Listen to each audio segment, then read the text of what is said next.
కృష్ణా జిల్లాలో డీఎస్సీ నియామకాలపై రాజకీయ వేడి రాజుకుంది.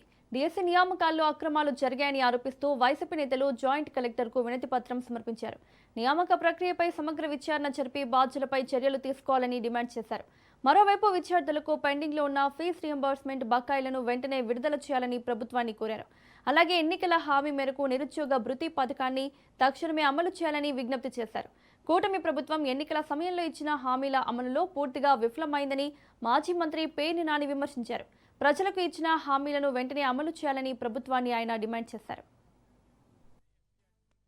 ఇక్కడ గమ్మత్ ఏంటంటే ఎస్సీఆర్టీ కన్వీనర్ ఒకడే, ఆయన్నే డిఎస్సి కన్వీనర్ గా చేస్తారు. అంటే రెండిటికి పరీక్ష పేపర్ తయారు చేసే అతను, పరీక్ష పేపర్ చేసే వ్యవస్థ, పరీక్ష నిర్వహించే వ్యవస్థ రెండు ఒక మనిషికి ఇస్తారు. అంటే అక్కడే పారదర్శకత లోపించింది అనేది చిన్నపిల్లోడిని అడిగినా లేదా పెద్దగా చదువు రానటువంటి ఏ వ్యక్తిని అడిగినా, లోక జ్ఞానం ఉన్న ఎవరిని అడిగినా కూడా చెప్తారు. అంటే అత్యంత గోప్యంగా జరగాల్సినటువంటి వ్యవహారాల్ని అవుట్ సోర్సింగ్ ఉద్యోగస్తులతో వీళ్ళు నిర్వహణ చేయటం. ఇంకా గమ్మత్తు ఏంటంటే ఎవరైతే అవుట్ సోర్సింగ్ ఉద్యోగి పరీక్ష ఎస్సీఆర్టీలో పనిచేస్తున్నాడో నవీన్ అనే ఆయన కృష్ణా జిల్లాలో టాపర్ గా వస్తాడు. డిఎస్సిలో జిల్లా టాపర్ గా వస్తాడు. ఆయన జిల్లా టాపర్ గా వచ్చిన